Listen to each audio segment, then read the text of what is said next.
You know what's crazy? What? We're both wearing new socks.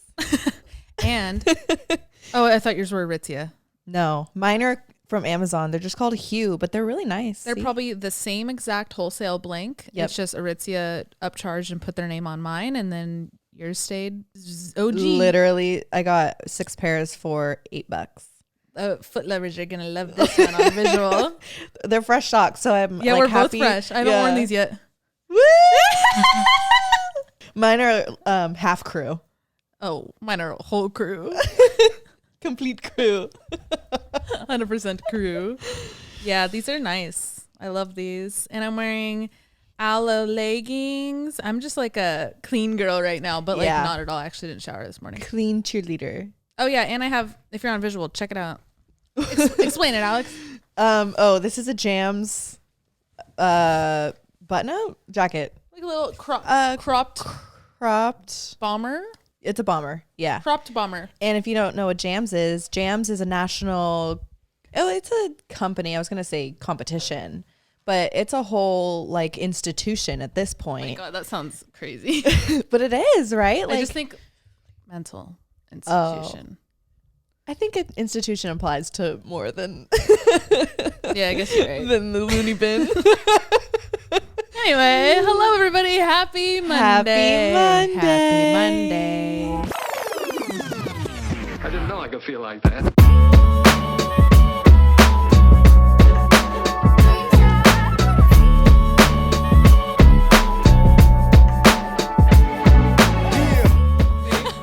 Today's Monday, and if you're not listening Monday, then happy day. Happy Tuesday. I'm drinking coffee. I thought you were going to keep going. No, I'm 1 inch into this 5-inch coffee cup. Is it hitting? I'm manual breathing. Okay. Is that a good thing? No. Is your headache gone? Yes. Okay. But I'm geeked. Will you continue to drink it? Absolutely. Yeah. I got delicious. vanilla. Do you want to try it? Mm-hmm. I don't know why they added French vanilla. Yum. Did I not say last episode though? I'm just so done with Right. caffeine. It's just, and then this morning Alex I'm going to Dunkin'. Do you want anything? I was like, iced coffee. Ooh. It's good, huh? In the best way possible. That's gas station coffee. Yep. It is. This is 7-Eleven coffee. I was just going to say, it tastes exactly like the 7-Eleven French vanilla. And I used to get that before our gigs. You know, the 7-Eleven across the street. If you don't know, Alex and I both worked for a DJ company, and we would have gigs Fridays and Saturdays, mostly Saturdays. And it was across the street from the 7-Eleven. So we'd go fuel up before our car ride out to what was usually Burlingame or 45-minute car ride. Yeah, in whichever direction in the Bay. And French vanilla iced coffee from 7-Eleven and a tuna sandwich was my pre-fuel. Ew. A 7-Eleven tuna sandwich. Yeah, too. that's gross. Have you ever gotten the hot dogs that spin on the... for days probably. Really? Yeah, they're probably on there for... No, I mean, you've had one? Yeah. I've The never had taquitos one. too. Ooh, the taquitos are really good. Taquitos, the pizza's good. We were a I big... love 7-Eleven. We wouldn't go to 7-Eleven to get their food, but we were a big Costco... Oh, the cafeteria? Yeah. Food court. Costco food court. We frequented the Costco food court a lot. Which one? In Vallejo. Oh, I'm talking about when I was a kid. We would I'm get talking about for gigs. I'm still not done in Doyle. I'm just going back in time. Okay, go ahead. The one on Monument, it was my go-to Costco there, though. I just didn't fuck with Costco. I wasn't a Costco family. No. We're Safeway. Yeah, you were pretty deep from Costco, too. But I'm surprised you didn't go when you go to your grandma's house. Well, my grandparents did. Yeah. Their whole fridge. Till this day, my grandpa is like, I got this from Costco. You don't need to shop at Costco for one person. Your wife is gone. Oh. You live alone. You don't need to shop. You don't need bulk items. Bulk mac and cheese that'll last him years. Right. And then I actually don't think we told you guys this. My grandpa sent me. It was actually really sweet. When I was growing up, God, I'm so caffeinated, dude. Yeah, we're bouncing around. when I was little, for every family, Thanksgiving, whatever holiday, it was at my grandparents' house. And I would make little name tags for everybody. And over the years, my grandparents kept each name tag and we would reuse them. And then if, one year someone brings like like every single one of my boyfriends was in that stack too. Like it shows the evolution of like who's come in and out of the family. Right. And my grandpa sent me all of them, and he sent like a note along saying, remember what the note said? It was something really sweet. Just like he came across them he was like, better if you had them or something. And he said like time goes on, but like we don't forget who sat at our table and whatever. It was a really sweet message. It was really sweet. And then there was one small note that said dinner on me tonight, and it was a box of Kraft mac and cheese. I was like, fuck yeah. And I think it was that night or maybe the next night, Alex is like, are you going to eat that mac and cheese? Like, can I have it? I'm like, oh my God, go ahead. She eats it, makes it, whatever. And then he kind of started not feeling well, right? Well, no, while I was making it, I noticed that it had expired in 2021. It's 2024 right now, if you're listening to this in the future. Right. Or the past. Oh God. Don't make me go there. The way that like exhausted you. Yeah, because I started to think about it and I really had to stop my train of thought. 2021, the box had an expiration date of 2021. And I'm actually in the kitchen and I yell at Kristen and I'm like, you think this is fine? And you were like, it's processed cheese anyway. And like it's dry, it's dehydrated. Even I'm sure there are real like milk enzymes, but it's in my head, I'm like, it's dehydrated. Right. It's like canned goods at that point. Yeah, or like astronaut food. Right. It's all just like dried. Well, I ate it and it was not so good. She hasn't been the same since, actually. I actually haven't had a box of Kraft since, and not sure I will. It's my grandpa's fault. Yeah, after my grandma died, we obviously were like at his house. My sister and I like stayed there for a week, prepped hella food for him, like cleaned up, kind of just like, you know, rearranged the space as much as we could.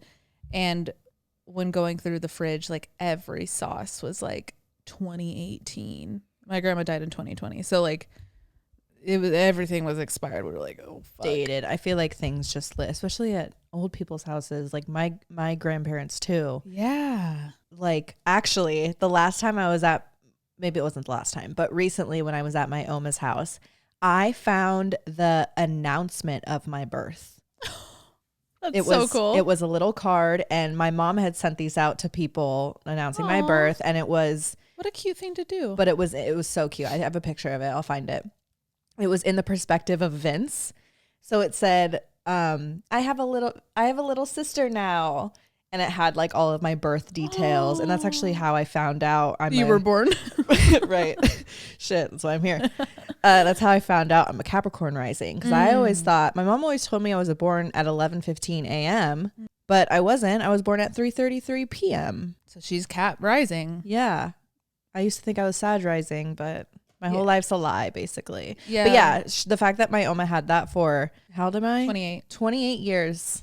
That's something like, of course she's not going to get rid of that though. But it was like on her coffee table. Oh, like it was like in a stack of display. paper. No. Just like in a stack of like magazines. Like it was just, she just has things everywhere. It's like an archive in her house. Yeah.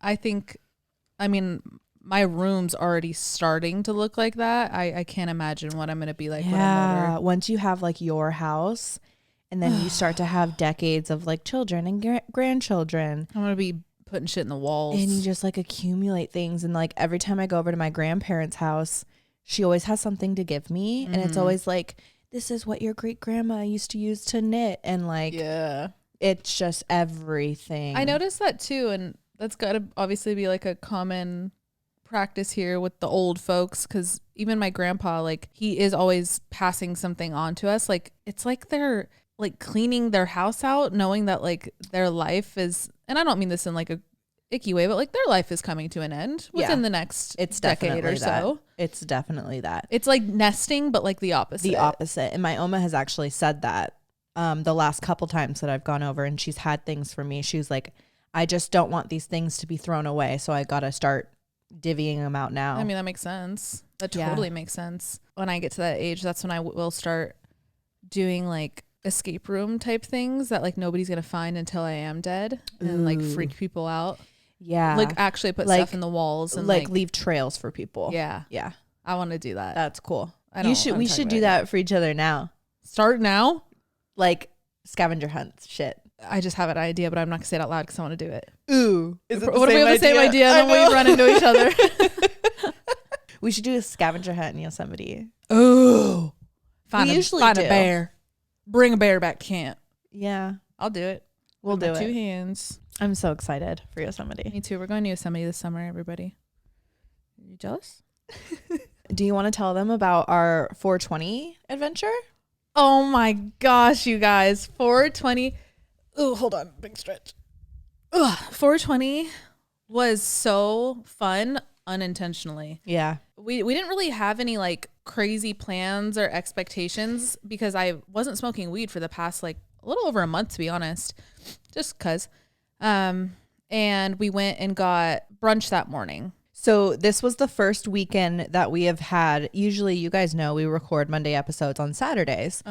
This was the first weekend that we've had where we had Monday's episode already recorded. This was our first Saturday, Sunday off in months, in a very long time. Very long time, which felt so good. Like, wow, we should pre-record more often. Yeah. Like, yes. I get why people do that. Like, a lot of podcasters will bulk episodes, but I think we've told you guys this. Like, we like talking to you guys like in the minute. Keep it relevant. Yeah. Yeah. And we always will, but I think we're taking our Saturdays back. I'm taking my Saturdays back. We're taking our power back. Taking back Saturday.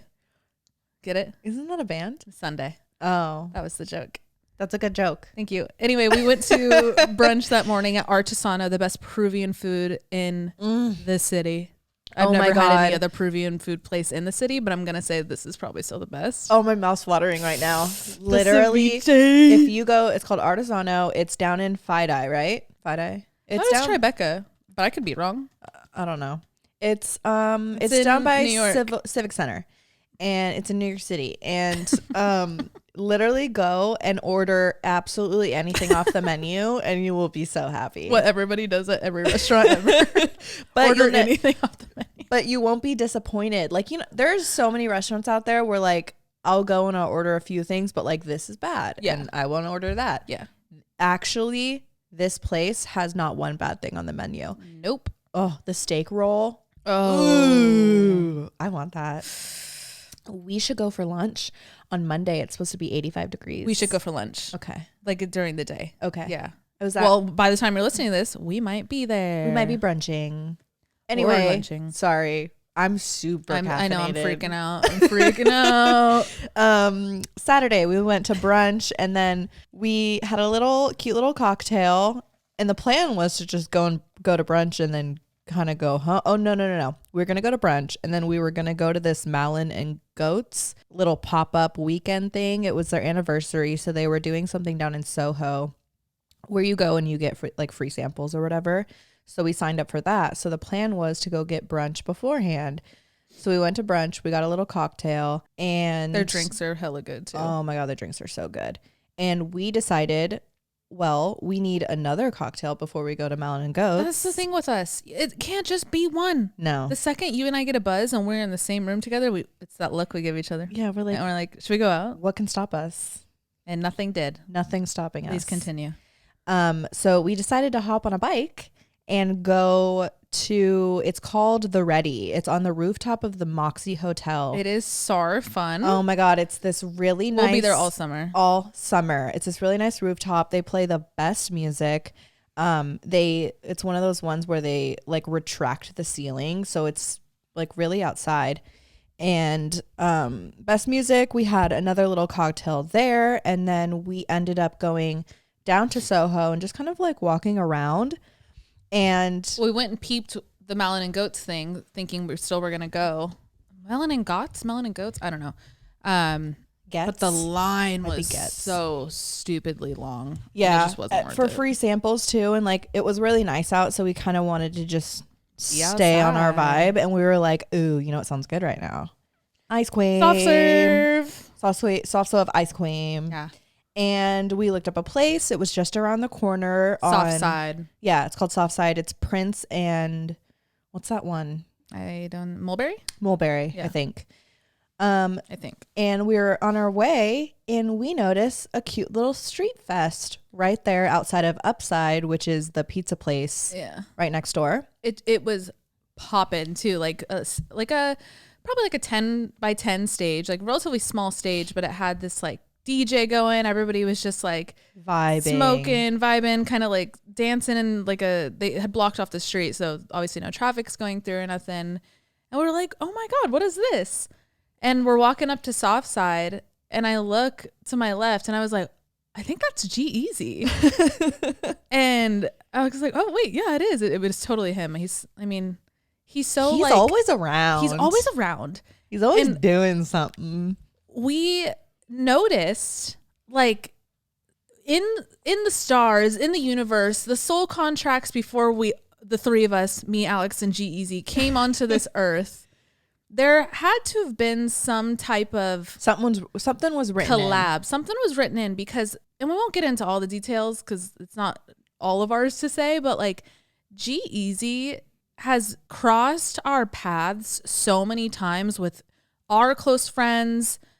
His uncle was a teacher at our college. Like, it was just one of those weird connections that every time we see him, it's always like against our will. Like, right. We never like seek. I've never been to like a G-Eazy show. He's always like, and he has great music, but I wouldn't say I'm like a fan, like a crazy fan. Like, and if you don't know, he's probably like 6'5". So every time we do see him, it's because his head's like popping out of a crowd, and we're like, that head looks familiar. Yeah, we're like, there's young Gerald. Right? Have we ever spoke to him? No, but once. We spoke to him there? Yeah, at Tana's birthday. I don't remember speaking to him. Maybe I was married. But yeah, it was one of those things where we're like, why do we always cross paths with this man? Whatever. So we're like, oh, there's G-Eazy. I was like, I wonder if he's like gonna perform or something. And so the plan was to go get soft serve. It was like 3:45 at this point. Right. And we were like, oh, this is the perfect place to like post up and be there at 4:20. Right. So we can all spark up. I don't smoke. And we okay. So we're standing there, and was it before or after? After. It was after. Because we went to Kith. Right. So we went and stopped at Kith, and then went back so that we were at the stage at 4:20, and it was dope. Like the DJ was playing good music. Everyone was smoking. It was a little underwhelming. But we're also used to the way the Bay Area celebrates 4:20, and like you go to Hippie Hippie Hill or Dolores, and it's crazy. And it's like one big cloud of smoke. Like, I actually looked around at 4:20. There was not a lot of people smoking. No. And you would think. But then after Kristen smoked, we kind of walked off, and there was like stands and stuff. So we were walking away. But then we hear the guy on the mic on the stage go, all right, everyone give it up for Young Jock. And if you don't know, you know who Young Jock is. Go look up. Maybe not by name, but go look at his discography. It's YUNGJOC on Spotify or whatever you use. Shout out Young Jock. Shout out Young Jock. So we break our necks, and we're like, Young Jock?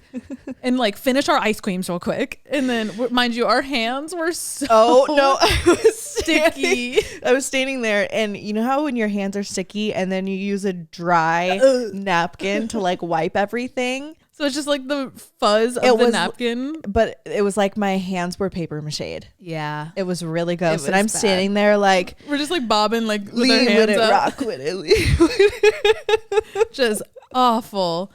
But he was great. He was so good. So fun, and it was just such like a random performance to run into. And his music, like all of his hits dropped in like the early 2000s. Yeah. And you could just tell he's just like a dad now. Yeah.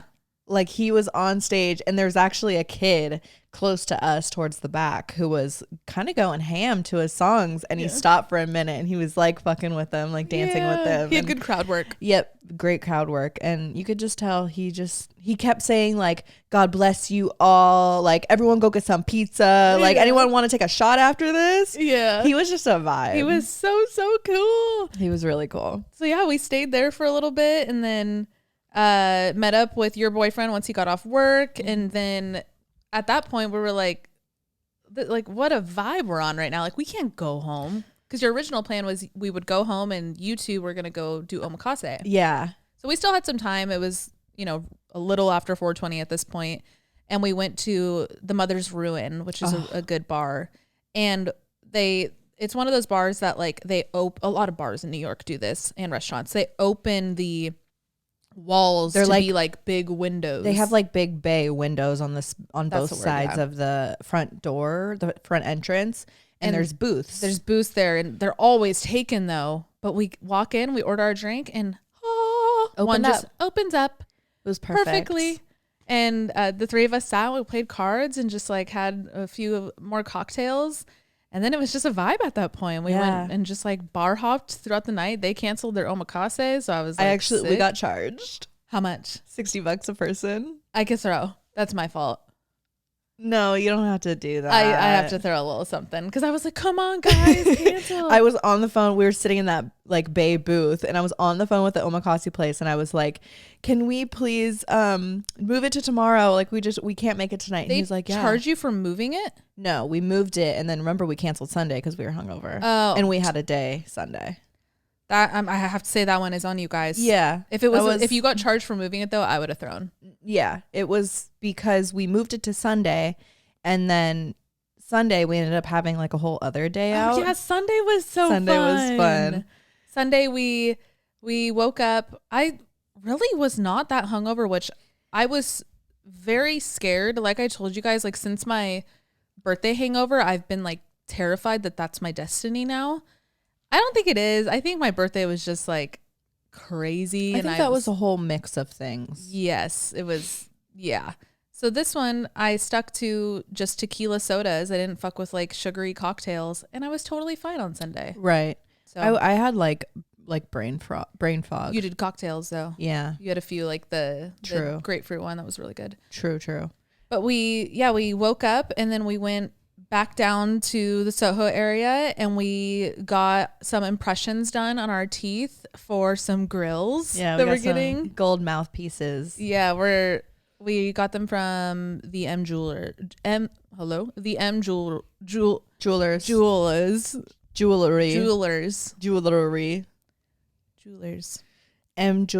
And then we went and got. And then we went home. We went and got banh mi. Ooh, yeah.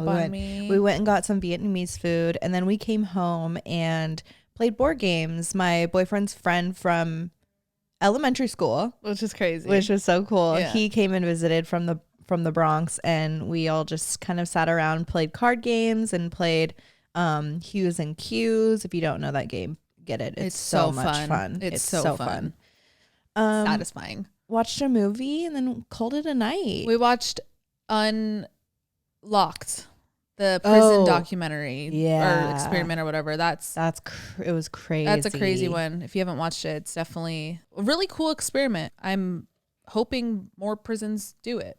Yeah. I wonder if it's like still implemented. I think it is. Did you finish? Yeah. Okay. At the end, it said it was still doing it. Right. Okay. Yeah. I wonder if it's spread to the whole. Oh, like all the different units. Units or whatever it's called. Because they only did the experiment on one unit in the prison. Right. Or jail. I don't think it's a prison. What's the difference? Is it just prison term? Prison is like a federal institution. I do not know. And jail is where you go in the interim, like while you're getting your sentence and everything. Yeah, prison's that's the full ride. It's my biggest fear. I don't ever want to go to prison. It just seems scary. I think I'd be fine. It's purely like I could be friends with a brick wall. I'm not worried about like community being locked up. Yeah, that is actually my biggest fear. You have claustrophobia, whereas I feel like that might be my paradise. Yeah, you feel like this is really nice. Just give me a book. Literally. Yeah, you'd be really good at prison. No, I would not. I would get bored. Yeah. Like I'd want to be outside. Right. Yeah. I could do like a low security. Not up to you at that point. Can I request a little something? Can I go here actually? I don't want to be here anymore. Another good show where we finished is I'm sure you've heard of it all over everything. Baby Reindeer, you guys. Oh, it's so good. And we didn't learn until like later in the season that's actually the guy whose story it is. Richard Gatt. Yeah, I think that's it. Something like that. Got incredible writing, incredible acting on every actor in the fucking show. It's so beautifully shot. It's heavy. I mean, it's a true story. So like it's the most beautiful and raw it can ever get. Mm-hmm. It's definitely a show to watch. I would say look up trigger warnings before. It's definitely heavy in that way, but to tell your story is one thing, but for Richard we're first name basis, for Richard to be able to literally reenact what I assume is one of the most traumatic things he's ever been to is so crazy. And my perspective, I'm like, that's ultimate healing right there, dude. Like he's getting his power back. Yeah. And you're able to like relive it, turn it into art. And also like, I know this show helped a lot of people with their own traumas that are aligned. Like to be able to take your darkness to that, like it's made the show 10 million times cooler, better, amazing. It's the whole time I was just like on the edge of my seat, so enthralled. The acting was incredible. Before we even found out that it was his story, we were like, this guy's gonna blow up. He's the acting is so fucking good. Highly recommend. 10 out of 10. It was so good. Is that a Netflix original? Do you know? I think so. Yeah. Good job, Netflix. Yeah. And it was one of those ones where it's very understated. Like it's called Baby Reindeer. And then the description is it skims the surface of what the story is actually about. And I just kind of clicked on it. And then Kristen was out at a workout and she walked back in like 20 minutes into the first episode. And I gave her the rundown. I was like, this show's crazy. Like we should watch it. And we sat there and we finished it in like 2 days. Yeah, 2 days. It's good. They're short episodes really too. Good. Yeah. Which I like. I feel like I'm noticing that in shows. Like for a minute we were doing like hour and a half episodes. Like think of like Euphoria and shit, right? And now I feel like a lot of TV is going back to the short episodes. Yeah. I like it better. I think it's because our attention spans are withering away. Yeah. Let's not get there. Let's not go there. Well, I have faith, please, that the attention spans of those of you watching or listening right now are still healthy because our episodes are always like at least an hour. That's so true. I had that thought actually. Like we could sit here and talk all day. Yapping all day long. Yeah. But we've never had an episode that's less than like 45 minutes. And 45 minutes is if that. That's on the short end. Yeah. I was covering my ass there. Yeah, I prove it. Like I think even like 48 is maybe our shortest. Someone please go find our shortest episode. I have no idea. I see a lot of podcasters do that, shorter episodes. I actually listen to a few podcasts but granted it is one host. Yeah. And they're like 24-minute episodes. Which would make sense for two hosts, double that. That's our shortest. Like double the words probably. Yeah, probably. Double the amount of sentences. Okay, guys. This is Oddvice. We roll the intro now. Could you imagine? No. Yeah, let's hop into it. As you guys know, every last... are you okay? I'm good. Go on. Okay, you should drink some water. You're right. If you don't know, every last episode of the month, we like to do an Oddvice column where you guys write into us. You email us at oddvicepodcast@gmail.com. I just got an idea. What if we got a P.O. box and people actually wrote into us? Would you guys do that? I'm being serious too. Would you guys do that? Like I would love that. Letters. I think we should keep both forms. Those. Yeah, that's fine. Yeah. At least for the like. But if we got any writers out there who are like, fuck the digital age. And I'm sure, I mean, everybody can pick up a pencil. Yeah, but some people just don't like to write. That's crazy. What are you, 4? Okay, we're going to keep both forms, but let us know if you guys want a P.O. box so you writers can write into us. I would love that. And like pretty envelopes. And yeah. Ooh, get fun with it. That'd be really cool. I love that. I think that would really elevate our brand. Okay. I'm never giving you coffee again. Okay, so you guys write in and we give you advice. And as you guys know, catchy headlines really catch us. Yep. So we're just going to jump right into it. Can I go first? Yeah. This headline is long distance or getting punched by Mike Tyson. Both. Which one would you choose? Oh, both are so tough. I think a punch. Yeah, I want a punch by Mike. That's flex. like Mike Tyson punched me. And I think he would know how to punch to not give me brain damage. Exactly. Because he's like trained. I feel like I'd want to be punched in the gut, not in the head. Knock the wind out of you? Yeah. You ever had that? Oh, yeah. I have an older brother. Right. That, I would never want that. I think a face punch from someone who like knows how to punch. Your jaw. But knows how to punch. Like he's trained to punch. Why are you yelling at me? Like you turn into Mike Tyson. You guys, Kristen's the Hulk. That's not the first time I've been called that, dude. My sister used to tell me that when I was little. Why? Because I had a temper. Oh my God. I'm a lot better now, huh? Yeah. I mean, we've gone 20 years and I just now me called you. Oh my God, I'm crying. It's just my sister that would piss me off like that growing up. I mean, us siblings do. Whatever. What are we talking about? Okay. I'm having eczema on my nose and like on my cheek. So comment down below eczema solutions. I thought you were gonna say eczema stories. Eczema survivor. Yeah, eczema. Oh my God.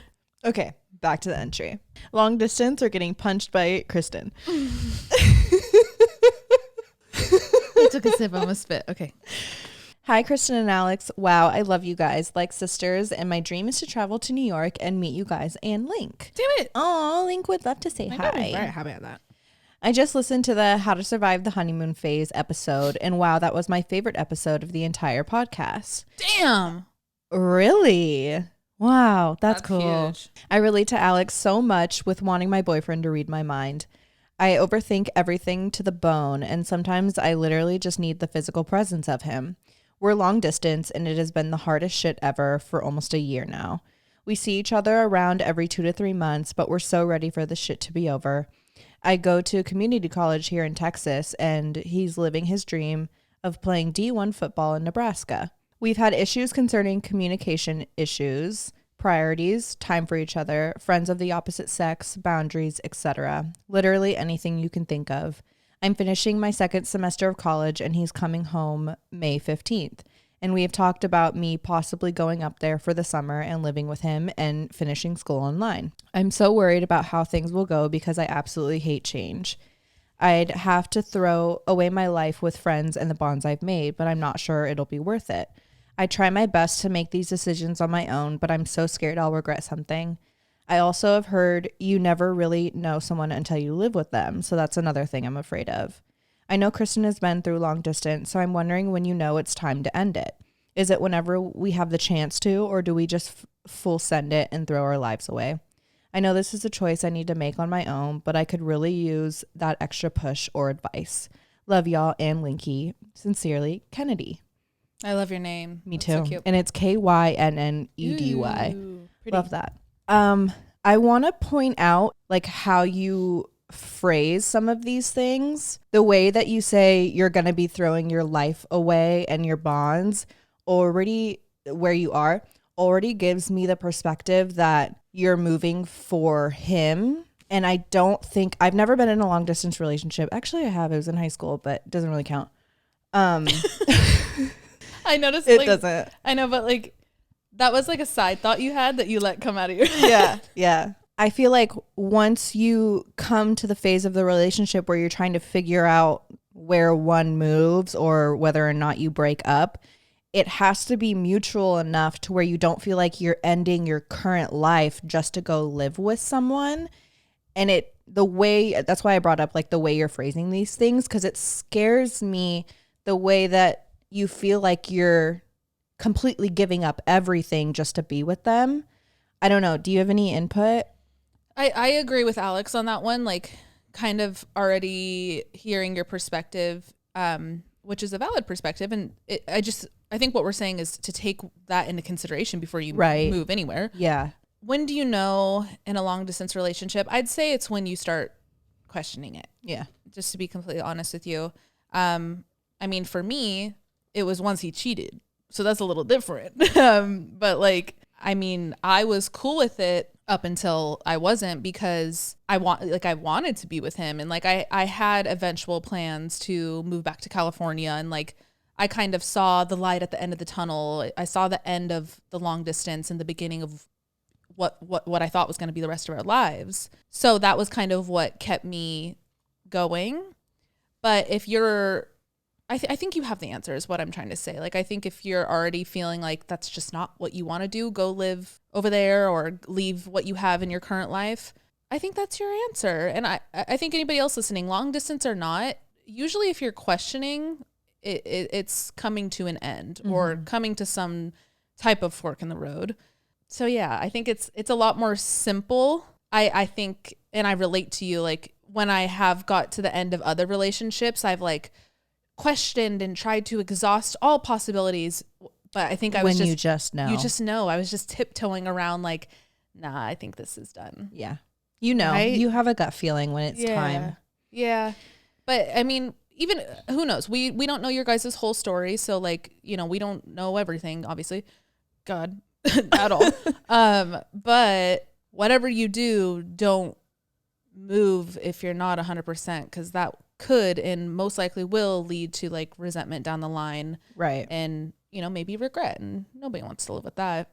Regret's inevitable in a lot of cases, but the ones where you can stop it before, like, right. I don't want you to move there on the foundation that you left your life for this relationship. Exactly. Because that's just exhausting in itself already when you're feeling like, when you're questioning if it's worth it. So just kind of look at it 360 right now, but I think you know your answer. Okay, next one. The subject is, I let him cheat, so can I really be mad? Help. Whoa. I don't know. Let's see. What's good, girlies? Long time listener here and first time writing in. Maybe, LOL, I can't remember. Okay. I'm going to tell you guys now that I love the pod and you too so much, because I'm sure expressing this at the end of this novel will be a bit awkward. Now sit back, relax as I set the stage for this wild tale. Wow, I already love how you write. Yeah. The backstory. My husband and I, both 26, will have been married for a year come June, but have been together for over 7 years. Within the first few months of being married, we moved from Idaho to South Carolina because my husband got a job. It was a year contract as an athletic trainer. That's really cool.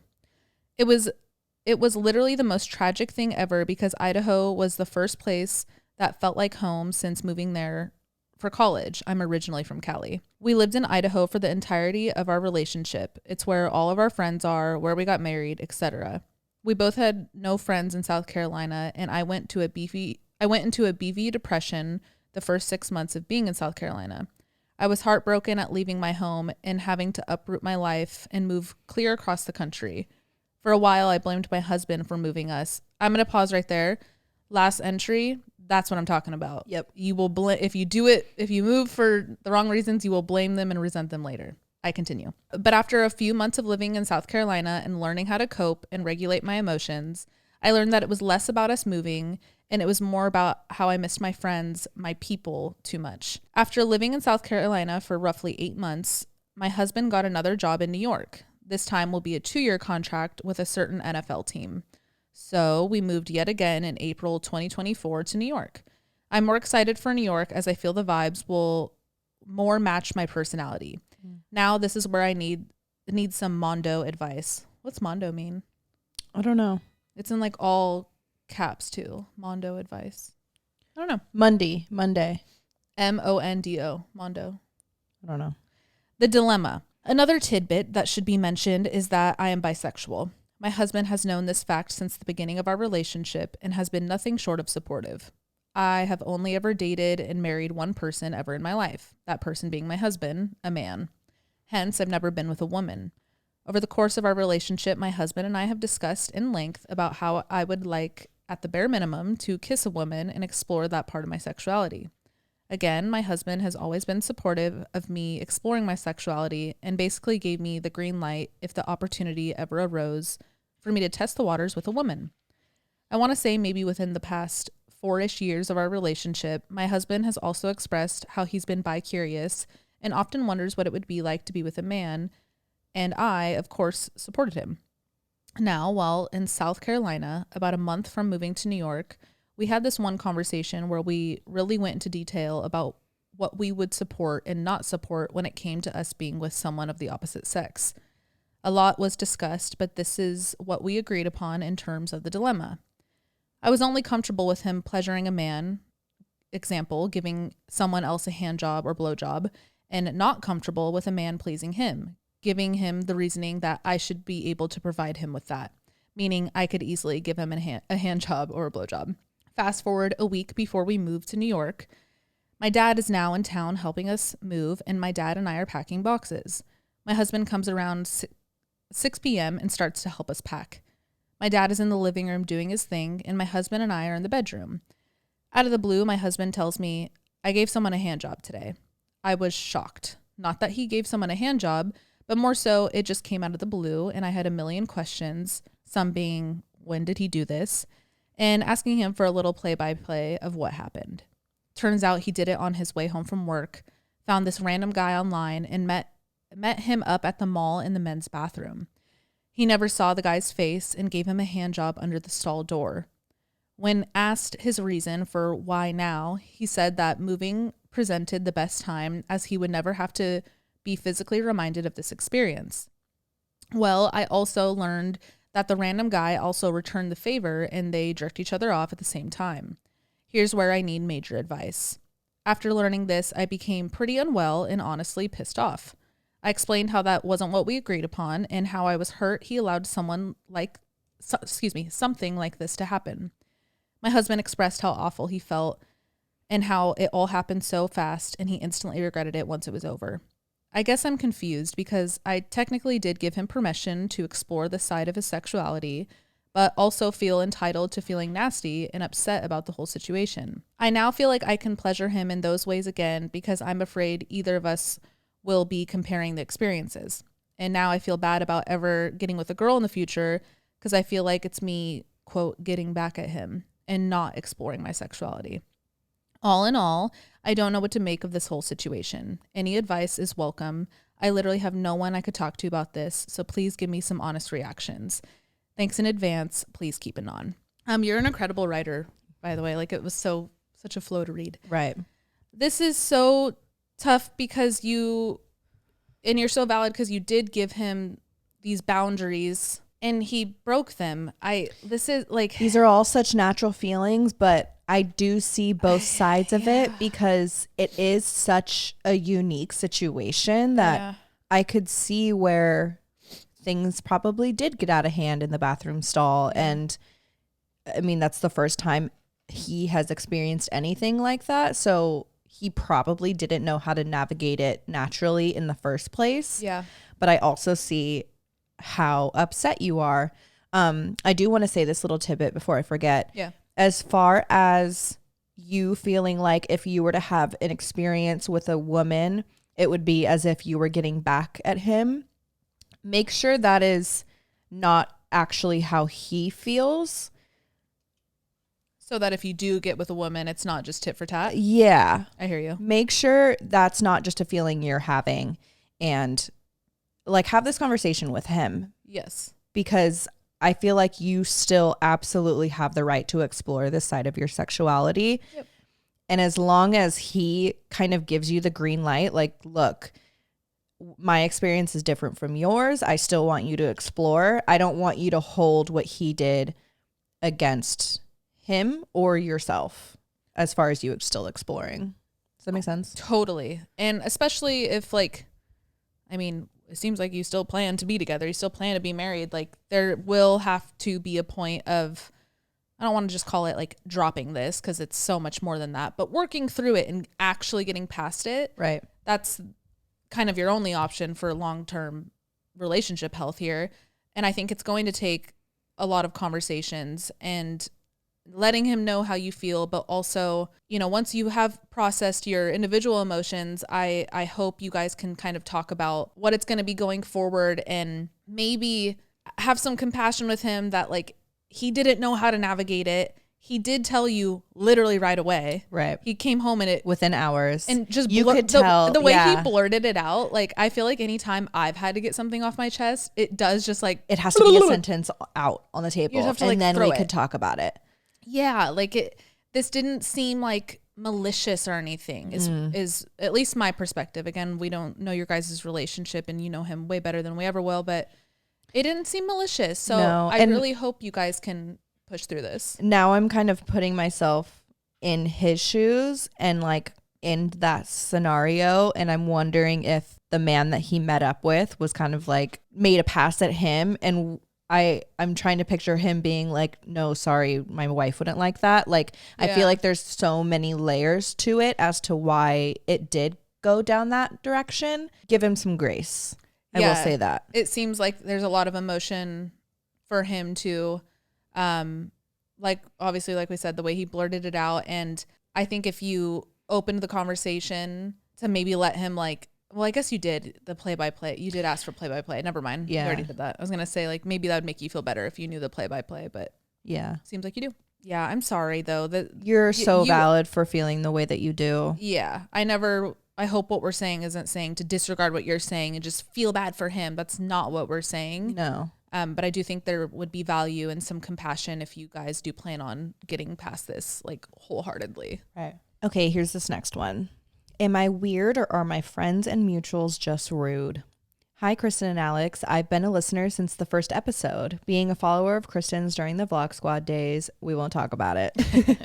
And this is now my first time writing in. Thank you for this podcast as it has guided me through my teenage years. Anyway, this might be long, but let me share. I'm a 19-year-old girl who attends college full-time, working a part-time job with a busy home life as a commuting student and extracurricular activities to build up my resume. Wow, you're really doing it. Jesus. To say my focus isn't on a relationship or romance is an understatement, but I have a friend group that consists of all couples except for one or two people who are single in between relationships. I became a part of this friend group via my childhood best friend who essentially merged her boyfriend's friend group with me in the nicest way possible. I'm her only friend that is outside of her boyfriend's friend group or that she met on her own. Now, every time I go over and hang out with them, the topic of me finding a guy comes up. I understand they just want me to be happy, but I've expressed several times that I'm actually very happy being single and I don't really have the time for a relationship. Of course, I get sad here and there for being single, such as Valentine's Day, but I feel that that is natural and just proves that I'm human who one day does want a connection. Anyway, the issue lies with a comment that was made. I recently went on a date with a guy I met at the friends get-together. Of course, he was the only single guy there, and because I sat within 3 feet of him, everyone thought I was trying to get at him. I wasn't. I just sat down, LOL. Anyway, they forced us to dance and interact as if we were in middle school. This guy then DMs me and suggests we start getting to know each other. Me not knowing how to say no, I just went with it. On this date, he talks about his ex-girlfriend from high school. Mind you, he is about 3 years older than me. He additionally tells me that my friend's boyfriend told him that she, quote me, hasn't been with anyone since I've known her, and I don't even know if she's into guys or girls. What the fuck? For whatever reason, that kind of hurt me, and I even, for multiple reasons, that kind of hurt me, and I even brought it up to my friend. She just brushed it off as something a guy would say. I understand he might not have meant any ill intention from saying that, but is it reasonable to think that it's an odd comment to make about someone to someone else who they might be going on a date with? Lastly, any advice on how to handle the topic during the hangouts I have with this friend group? What can I say that will make them understand that I'm fine? I know I'm young and have a lifetime to find love. It truly is just not my priority right now. And also, are they being rude by constantly bringing it up as if I'm weird for not wanting that right now? This was long, but it felt good to type out. Even if it's not read, I'm glad I got it out. If this is read, please keep me anonymous. I got you. Anon. Quote, anon. I don't think it's like... I don't think they're being malicious. Think it's rude. Yeah, I think it's just like different parts of your life. Like, right. And I think they just have a different perspective on the whole journey of relationships since they're all 19 and in what seems to be serious relationships, which is fine. Like, that's so normal. That's like their world right now, though. Like, right. When I was 19 and had my person, I was like, that's all I did relate everything back to. And like, I couldn't fathom being single at that time. It's your whole world. Right. And like, that's relative on their part. I guess just. It's unfair that they're pushing it on you as well. Of course. And the fact that you've brought it up multiple times in saying that I am happy right now, I'm not looking for a relationship. I feel like there should be, like, they should respect that boundary. Yeah. Absolutely. They need to just stop bringing it up. Is this something that you could, and like the fact that your friend's boyfriend is starting to get involved in all of this, like that part would piss me off.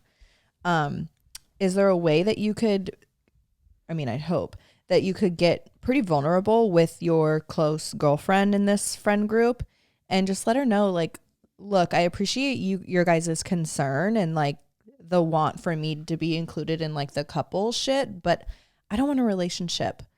I like, even if I'm sitting down flirting with a guy, he doesn't have to just, okay, now we should get to know each other. Like, yeah, it's weird and formulated, and you see that a lot, transactional to me. When like couples, or even like, I even noticed after I got out of my relationship, like a few people are like, oh my God, I know this guy. I was like, no, like, you don't need to set me up with nothing. Yeah. Like, I'm cool off that. Yeah. That's why I do feel like it doesn't come from like malintent, but like, I would just keep shutting it down if I were you. I would just keep being like, ignore it, brush it off. Guys, for the 10th time, I'm not talking about this right now. Like, you just have to keep shutting it down. I think that's just something that's just like a life skill at that point. There's always going to be someone that has something to say about what you're doing. Yep. You just have to like not let it get to you and stay resilient to it. Like, at the end of the day, they're not living your life. It really doesn't matter what they think. Right. And yeah, I don't think it's like bad intent. I wouldn't call them bad friends or anything. No. Okay, this next one caught my eye because the subject line, it says, a love letter to my dear friend Kristen. I'm your sign from the universe. Oh my God. Who wrote this? Well, I don't want to say their name just in case they want to be anonymous wrote it. Dear Kristen, I'm 26 years old. I'm an architect and I come from somewhere in Middle Europe, let's say. Around fall of last year, I finished my almost 5-year relationship with a rat dressed up as a man. Me too. It was devastating to the point I had to start loving myself and shit like that. Anyway, what I'm trying to say is, imagine how crazy it was when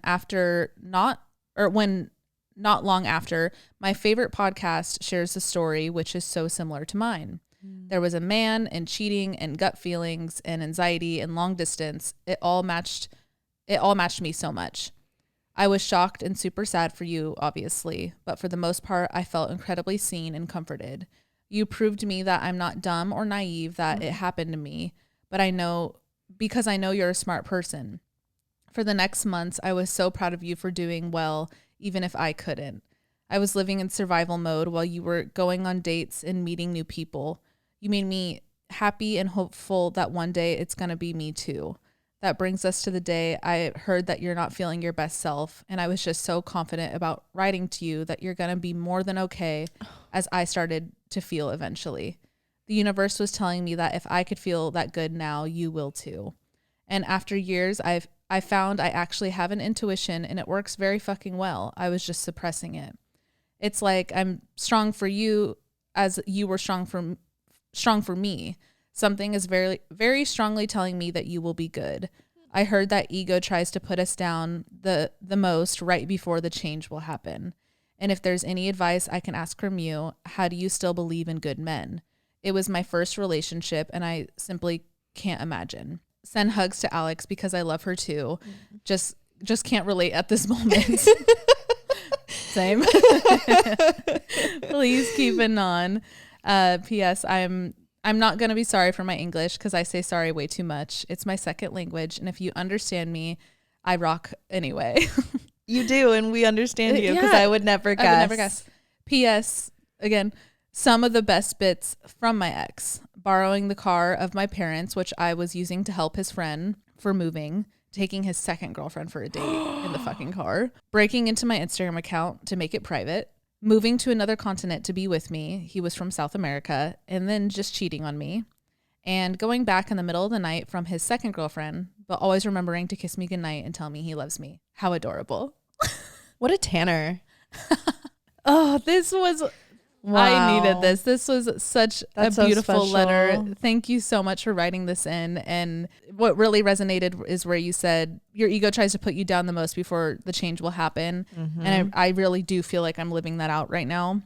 I felt such a shift. Honestly, ever since the eclipse, that was kind of like a turning point. A turning point. Yeah.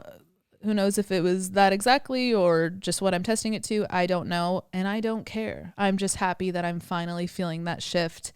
And hearing stories like yours is so inspiring because as any healing does, I go in and out of the happy and the sad, and it's all part of the process. But thank you for that. I'm sure that inspired a lot of people too. And I know how you feel, like not really believing in men right now. And like, I feel that to an extent, but I'm also, I don't even know if I'd call it hopeful. I feel like it's realistic more so that not all men suck. There are so many fucking men on this planet, and like we just so happen to get some bad ones, and there are a lot of bad men, don't get me wrong, we all know that. I don't need to tell you that. But there's also really good men that were raised by really, really amazing women and know how to fucking treat a woman because of it. And I don't want to say I've never been hurt bad enough to lose faith in men, because I think I have.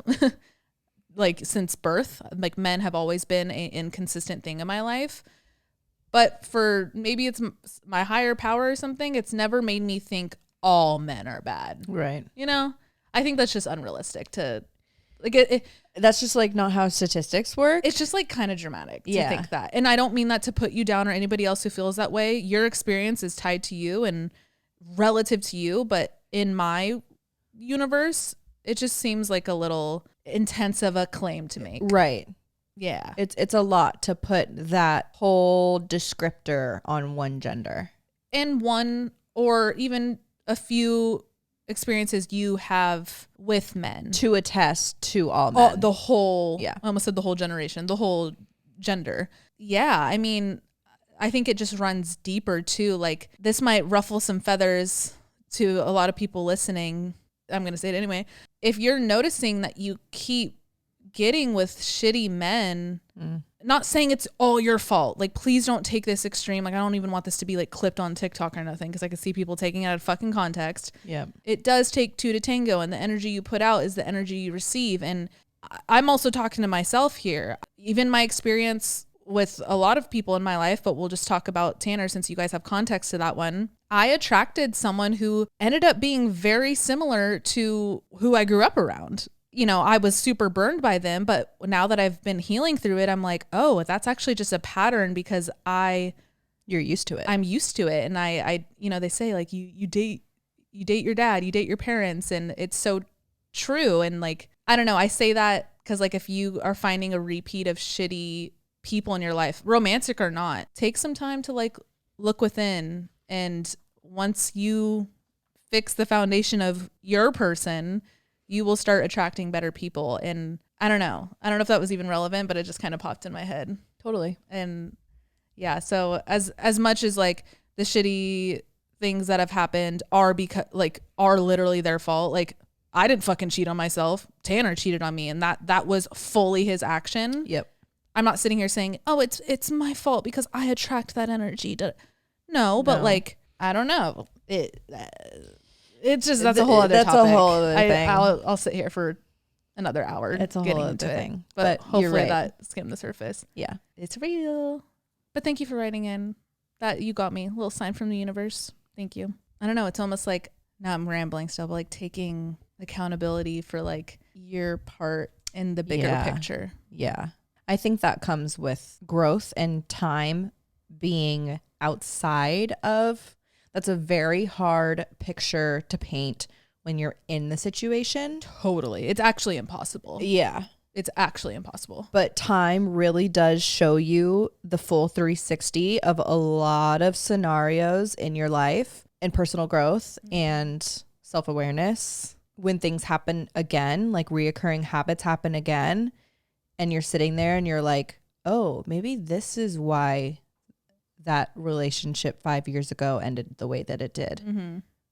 Because maybe I do this, or when I do this, it brings out this, or when someone else does something, it brings out this in me. Like identifying those is it's important huge. to acknowledge that it does take two to tango. Yeah, that's been like my biggest takeaway from the past few months is like, oh, there's a pattern here. Yeah, even something as simple's a weird word, but for lack of a better word, as simple as enabling something exactly is detrimental. Yeah, but you still have a part in it because you're enabling. Yeah, I think it helps to take off the victim mentality. Yeah, I was a victim to cheating. I was a victim to betrayal, and I let myself sit in that emotion too, because it's very fucking valid to be like, you did this to me, dude. Like, you know, let that out. But then with time, I've been able to like take off the victim hat and be like, I did enable some of this behavior. Mm-hmm. But that's the growth part. Like that's really big of you. I'm a big girl. So you're a big girl. Yeah. Okay. We're going to switch gears a little bit. Okay. This one's called Attack of the Toenail Fungus. Literal advice. Let's go. Hola, Kristen and Alex. Hello. Or is it holla? Probably. Because it's double L's and double A's. Holla. Holla. Okay. Or Alex and Kristen. Whatever your heart desires. We should just combine our names. Alan. I love that. A-L-E-N? A-L-E-N. We should get a cat, name him Alan. But that's mostly you. It's equal parts. A-L-E-N?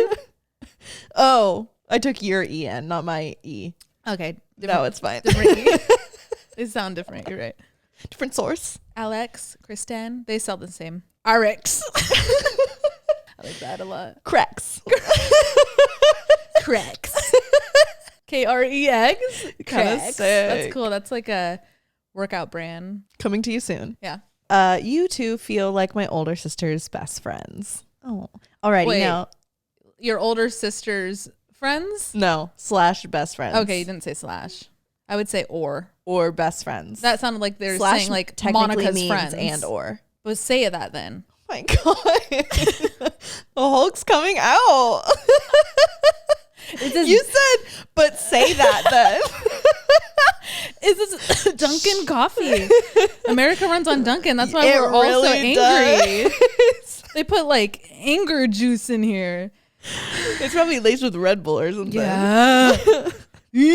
So what would you guys do in this situation? I have toenail fungus. Oh, toenail fungus. Oh my God, that was good. I'm so sorry, you guys. I have toenail fungus on 8 of my toes. They literally look like those gross toenails that randomly pop up on your For You page. We have different For You pages. I know. How did you let them get that bad? And good question, because I don't even know. I was either a freshman or sophomore in high school when the first toenail started. Mind you, I'm 25, so it's hard to remember when exactly. In high school, I was in softball, cross country, wrestling, and track. A quadlet, LMAO, which is how I think I got it. At first, I didn't mind it too much and didn't think it was something I had to worry about since I could hide it by wearing shoes.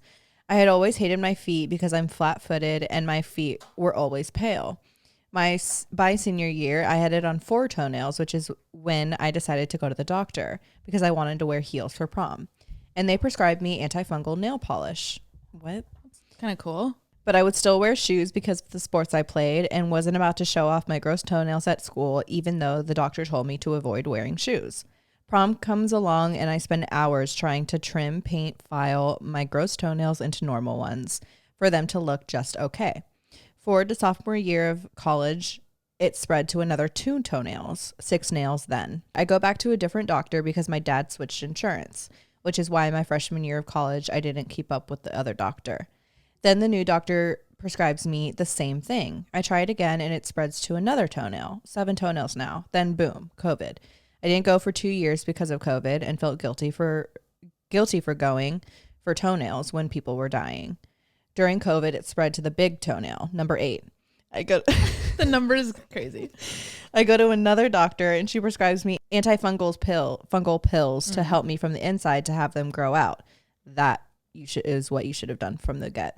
That part. Yep. But the pills have a slight chance of affecting my liver. Regardless, I still took them for 3 months since I was healthy and made sure to avoid alcohol, as my doctor said. I finished them and nothing.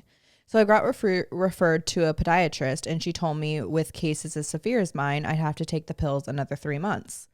After a total of 6 months of taking pills, nothing. I decided to go to another podiatrist and try and laser them, spending $1,000 and nothing again. I've also tried other holistic things like apple cider vinegar, tea tree oil, Vicks, etc., and no success. After trying what seems about everything, I still have ugly toenails that affect my self-esteem, and I feel hopeless. I have to keep my socks on during sex, and when I get invited to the beach or pool, it's so embarrassing. I just choose not to go. How would I go with new friend groups or guys I start to date? Like, I know for me, it would be a bit of a turnoff if a guy were to have the same problem as me, which is more of a reason I want normal toenails. But it's so normalized with guys to have, quote, gross feet and for women to have cute feet. I feel like I can't even express myself fully since I can't wear cute sandals or cute heels when going out. Any advice, please? What would you two do in this situation? Would you guys take another round of the pills for 6 months? Remember, it could harm your liver. Laser again? Would you just live with it? And how would I go about explaining to someone I'm dating that I have toenail fungus? Thanks, and hope to meet y'all one day. I'd like to remain anonymous, please. Remember when it was truth or drink? We told you that I had a secret? I'm so proud of you. I have a secret. You are me and I am you. And I don't have toenail fungus, but I have trauma to my feet, and my 2 big toes are fake. The toenails, the toenails, not the toes. Imagine. Ouchie. Oh. I feel you, and it's just one of those things. I want to say, have you ever gone to not a podiatrist, a dermatologist, and have them take a sample of your toenail because there's a chance it's not fungus? You were a runner. You played, what was the sport you played? Track. It was like 4. You, like you said, you played hella sports. It might be trauma to your toes. So the nail beds. Yeah, the shoes that you're wearing. I got it because I was wearing too small of shoes for literally 10 years. Yeah, guys, make sure you're not squeezing your feet into smaller shoes. I feel like that was a big thing growing up. Well, I just I always just said I was a size 9, but really I was a 9.5, and I never even thought like I just thought shoes fit that way, which sounds so dumb now, but like, yeah, it's one of those things, and it's one of my biggest insecurities. But okay, so there's this thing called Cariflex. Look it up. I don't know where you live or if it's offered in your area. It's like really low key. It took me a long time to find it. And they make your toenail look like a regular toe, and that's what I do. So my toenails look normal. They literally look like you would never know looking at Alex's feet if you guys ever see her feet. But one day one day we'll do a feet episode. Right. It's pretty pricey, but it's worth it for me because I'm the same as you. Like, hate when people look at my feet, and you're so right in the sense that like my dad has the same feet as me, and he has the same trauma on his toes. And everyone knows like Norm's got weird feet. And he still wears flip-flops and shit. Like chanclas all day, every day. But I get you because I don't think I could ever go out with my natural toes. Oh. I get you. So I found Cariflex. It's Kery Flex, and it's just this material. It's like a breathable material. They this happened to me in high school too. My toes have been the same since high school. I also was offered to do the pill, but I was also told there's like a 30% chance nothing will happen to it or it'll come back. It does only work on, or has potential to work on, fungal toenails. So that's why I'm saying go to get it tested. Get it tested, because if it's not fungus, it's just trauma to the toenail. So and maybe yours isn't fungus since your pills didn't work. Right. Yeah. I don't suggest doing the pill again, especially since it didn't work the first time. The topical shit, it's all gimmicky. Yeah, it's all woo-woo gimmicky to me. I tried, when I didn't know that it wasn't fungus, I tried all the topical or the herbal shit as well. Didn't work. it's just one of those things that you have to live with. And I've gone to doctor after doctor asking for a more permanent solution. And every doctor has told me nail beds don't have the capability to rejuvenate. And that's what causes the toenail to be, quote, ugly. And it's just one of the things you have to live with. I'm so proud of you, Alex. This is huge. This is huge. Does it feel good to get off your chest? You guys, I don't tell anybody about this. And now you just told millions of people. You're gonna be like a spokesperson for Carrie Flex. You know what? I'll do it. Hey, that'd be sick. Carrie Flex, if you want to sponsor, let me know. Yeah, no, this is your girl. Let me know. They do look so good though. They're normal toenails. You would never ever know. You would never guess it. And they last, like I said, it's pretty pricey, but they last like 2 to 3 months. And you just go back, and it's a nice little podiatrist. I feel like yours damn near last longer. I've gone like 3.5, 4. Yeah. But they look. They start to look. Yeah. But they like look rough after that. To you know, like if you're just like wearing sandals out and about and in passing, like they pass for like a normal. Right. Nail. Look up Carrie Flex. That's been my savior in all of this. Yeah, I'm sorry. I feel you. I'm sorry. I get your frustration. I get your embarrassment, and I get all of it, but don't let it stop you from living your life. Like, it made me sad to hear that you wear socks during sex and going to the beach, and I just don't let it stop you. Yeah. Everyone has little things like that. Absolutely. And all of my close friends know, and they've never made me like, ew, look at your toes. Literally. Never. I don't even care. I like looking at it sometimes. Yeah. Like when you're in between and show me. It's cool. Yeah. It's just, I embrace it. Yeah. I have a funny story that I'll tell another day. Yeah, no, take your time with that. Now I'm like worried about it. I feel like I need to slow my chest. Yeah, she'll tell that story one day. It's fun. Yeah. No, I think you gave great direction though. The getting it tested, I think it should be your next step. Yep. You got this. You're not alone. Okay, next one. This subject line is funny. Help. Lost that dog in me. Hello, girlies. Currently writing after a sob sesh, lol. It needs some college advice from my favorite older sisters. Sorry, this will be long. So I am a 20-year-old girl in my sophomore year of college, and I'm feeling dumb, stupid, lazy, incapable, and all the things in between. I'm a business major at an engineering heavy school, so I already feel like I shouldn't be struggling with my classes due to the business student stereotypes. But I am. My term GPA has gotten lower each term despite me trying my best. Yes, I am busy, working, sorority, member of 2 other organizations, friends, boyfriend, and taking 15 to 17 credits per term on a quarter system. God damn. However, I know so many people who are doing the same amount of activities and more and are killing it. And I know the solution to feeling dumb in classes and getting low grades is to study more and go to office hours and get tutoring.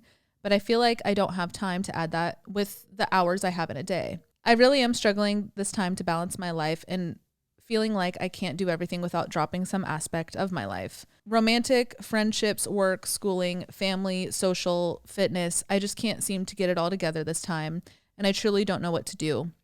I don't want to give up anything either because it all seems so important to either what I want to do now or what I want to do in the future. So I have accidentally let family and fitness slip off the wayside, which I feel awful about. But I got off track a little bit. I really am mostly struggling with seeing other people do more and do better than me with ease.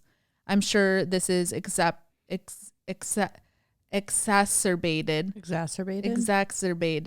I can't read. Exacerbated by high school being easy for me, especially my sorority twin. She's also a business student, but she's in accounting, classes I really struggle with, and has multiple jobs and clubs she belongs to and maintains social and romantic connections. And of course, all my roommates are majoring in harder things than me, yet seem to have a lot more free time and always want to hang out. So I feel like the village idiot by always having to study instead. My ask for advice is this. What do you do when you feel useless and stupid compared to everyone else? And how do you juggle all aspects of your busy lives?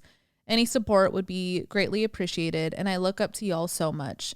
even if you don't read this on the pod, it felt good to get off my chest. You are saying what a lot of people are feeling. Mm-hmm. I just want to start with that. I know it feels very alone because nobody else is like having those type of emotions outwardly, but this is very much a normal thing to be going through at your age. And I still even have times of it too. Like, I think it's almost like, listen to the imposter syndrome episode 2. It's a lot of like that self-talk bug and whatnot, but I don't think you're incapable of what you have on your plate. I just think your energy is so focused on what it looks like on the outside that you're not just like staying in your lane and putting your focus on what's in front of you. You're not giving yourself the credit for what you're accomplishing right now. What you are doing. Like, you're talking about the things that you aren't doing or what you should be doing or blah blah blah, but like, I think that's putting energy where it doesn't belong. And I think you just really have a really bad case of the comparison bug. Yeah. Especially in a place, it's like fitting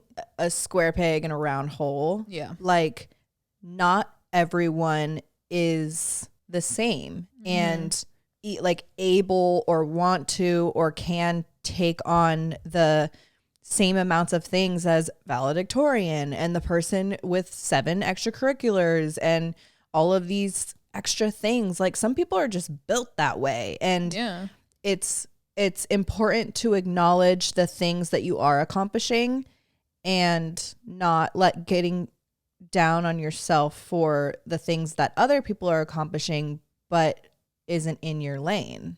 You're just different humans. Yeah. And it's not a better or worse human. It's just different. Yeah. It's just apples to oranges. And I don't know. I again, this is like also valid. Like, I think it's just really heightened right now because you're in college. You're around people with like, I mean, you all have kind of a lot in common. You're all literally at the same college. You're all living on the same campus. You're all living around the same people. But like, trust me, when you get out of college, you're going to see that every walk of life is so different. Yeah. It's all just relative right now is what I'm trying to say.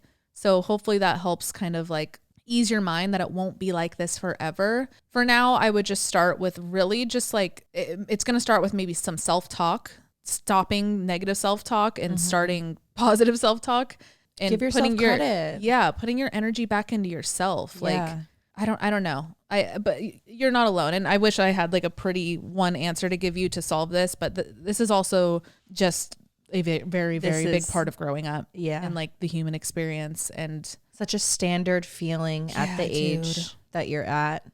I get it though. And I still have it sometimes, especially, I know this is different, but being next to Alex all the time, like we have the podcast together, but like our general jobs are so different. Yeah. And like, even when I talk to my other friends who have corporate jobs and I'm not in a corporate job, there is that kind of like, oh shit, they have this job security that I don't have. And like, what if the internet ends tomorrow? Like, they're good and I'm not. And like, the comparison will always kind of happen. I think that's just like a natural judgment of the brain. Yeah. It's just who you're around. And you have to, then I zoom out and I'm like, well, yeah, we're just in different industries. Right. And it doesn't mean theirs is better or worse or mine is better or worse. They're just different industries. And the corporate people like me are thinking, oh my God, your job is so cool. You have so much freedom. Like, you have this creativity and like you're your own boss. And the grass is greener. The grass is always greener on the other side. And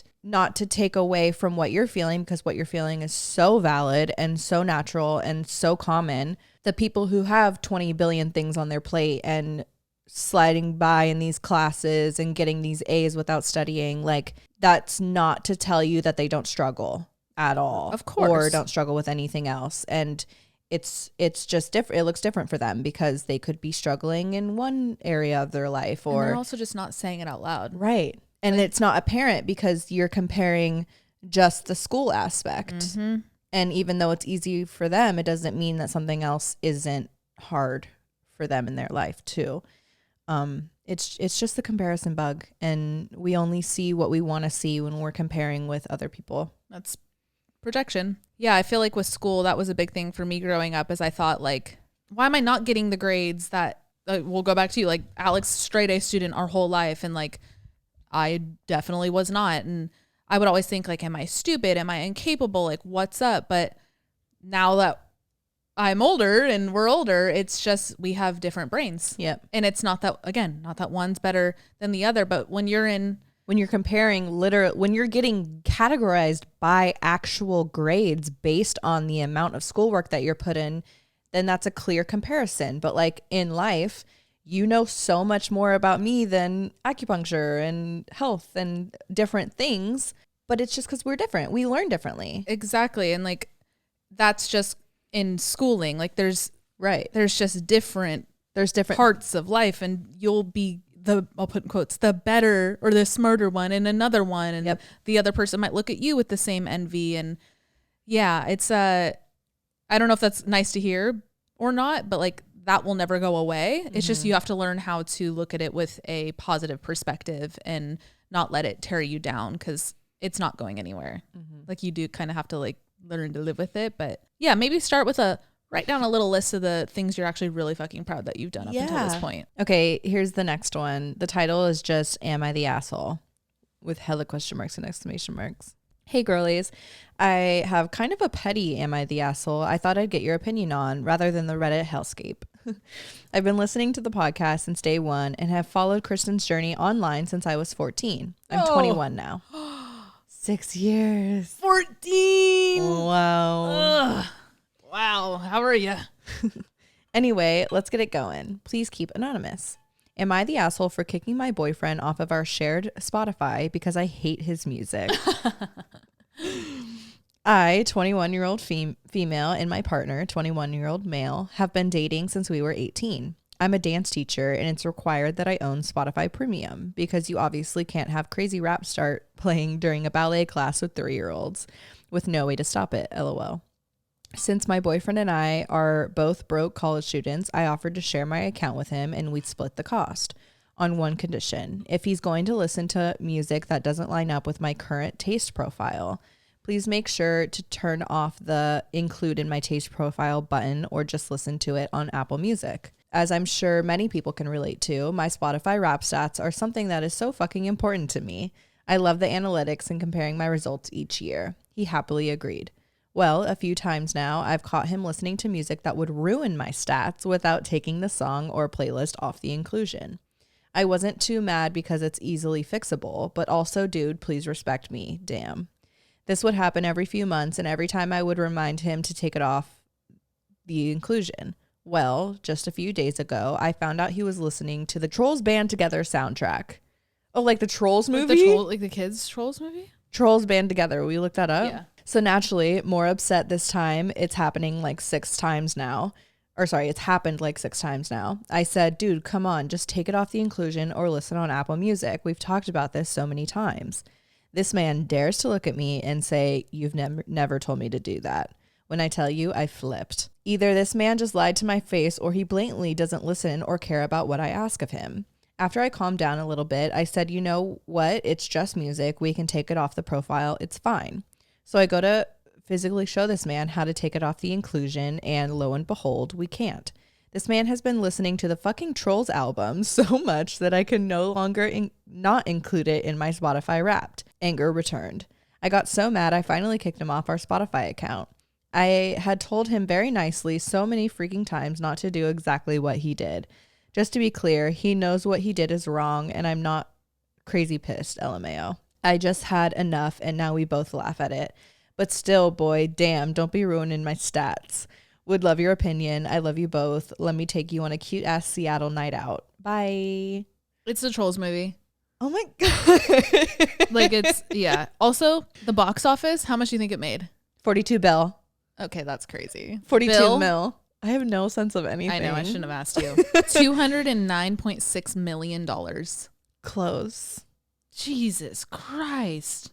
Damn. There's a lot of, okay. You know what? In his defense. Good songs. It's probably like a lot of Pharrell, huh? Right. Justin Timberlake, Kid Cudi, Anna Kendrick. So specific, Troye Sivan. And the fact that he listens to it enough to where you can no longer remove it from your stats is so funny. That's takes a lot of listening. Dedication. I'm glad you guys laugh at it now. Right. I was going to say, like, if you're so pissed at this. I thought you were like really mad, and I was going to be like, you got a show. Yeah. But I'm glad you guys are laughing. Yeah, because this is kind of silly. But I get it. Yeah. But in the same breath, if you are going to be so upset about the possibility of your stats being ruined, kick them out. Like, don't have the same. It shouldn't have been a thing in the first place. Yeah, you guys shouldn't have shared a Spotify in the first place. I don't, correct me if I'm wrong, but can't you have people on your account, but you, like how Netflix is, you have different profiles, but it's under the same account? You could do like the family account. But I don't know what that entails. Me either. I'm not sure what that is. The price is probably a little bit more expensive. Right. Because it is separate profiles. Right. But I'm sure you guys, like, he's just logged into your account. Also, do you pay 50-50? Like, if you're paying 50-50, he should be able to listen to it. He's allowed to do it. He controls all day. Yeah. You're not the asshole, though. You're not, yeah. But you guys are just silly gooses. Yeah, you are particular. Yeah. And I relate. I do. I don't think you're an asshole anymore. No. But like, let's all laugh about it now. Yeah. Okay, this is going to be the last entry. The subject line says, drunk kissed a new friend. Ooh, love that. Maybe. What if it's not a good story? Well, it ends with friend, so I'm assuming it ended out good. But what if they were a new friend, kissed, and okay, they were let's like, find out. Anyway. Hi, Kristen and Alex. We're already giving advice about it. Hi, Kristen and Alex and Link. Please keep it on. Okay, this might be long. Apologies in advance. So this past weekend, I was in my old college town for one of my friend's birthdays. Very party-focused beach town. Why do I feel like it's San Luis Obispo or Santa Barbara? Slow. The last year or so, I haven't been very into partying and heavy drinking much, but I decided I was going to go hard this night. We started out with day drinking, and I much prefer that. You're a monster. So essentially, we were drinking all day, and more of our friends kept showing up at the house throughout the day, including so fun, including someone I had just met once before, a few months prior, who's good friends with everyone. I didn't really feel any sort of romantic or sexual attraction for him necessarily, but he's an incredibly kind guy and very genuine, so we ended up chatting pretty much all day. Of course, day turned to night, as it does. And we decided to hit the bars, and at this point, we're all pretty hammered. I cannot recall exactly when things turned flirty, likely from all the tequila. However, once we were at the bars, we were dancing and kissing and such. This went on all night, and when we got back to the house after I had a drunk cry, of course, and he comforted me in my raccoon-ass makeup. He offered me to crash at his place. I declined, and he went home. Next morning, he texted to check in on me, which was nice, and offered me to crash at his place if I wasn't feeling like driving back home 2 hours. Again, I said I needed to get back to work, and he didn't push back. Fast forward 2 days, and he texted me asking what I was doing this weekend and said he would love to drive up to me and hang out on Saturday. Again, 2-ish hours. I'm not mentioning cities because I'm scared people will see this. I haven't answered yet because although I wouldn't be opposed to seeing if there's anything between us sober, it feels like him coming up here with the sole purpose of seeing me is a lot and feels a bit overwhelming. I also don't want to be stuck in a situation where I feel bad that he has to drive home same day and I let him sleep over. This is something I've done a lot in the past. The last couple years, I've become a lot better at being honest in dating and only letting people into my life romantically that I actually want to spend time with. With that said, I'm really struggling with what to do here. I don't want to lie and say I'm busy. There's not even one thing on my calendar this weekend. But I also don't want to put myself in an uncomfortable situation if he's more into that than I am. Did that just click for you? Yeah. Okay. Help. This man is literally so kind and a great person, and I don't want things to be weird because I'll absolutely see him in the future. I definitely hurt guys in the past and honestly haven't really been in the dating scene recently, so I'm trying to be really careful. Thank you in advance if you see this. I love you both so much. You are really getting me through my early 20s. For reference, I'm almost 24 and he's 25.